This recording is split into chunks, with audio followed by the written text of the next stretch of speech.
என்னை போல நல்ல மாப்பிள்ளை வாய்ப்பதொரு அதிசயம்.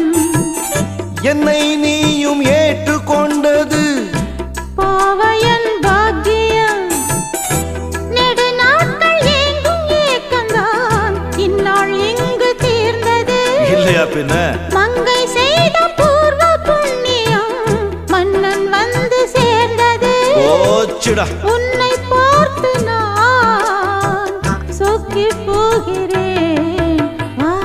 கட்டபொம்மன் பேரா கட்டிக்கொள்ளு ஜோரா. அடிக்குது குளிரு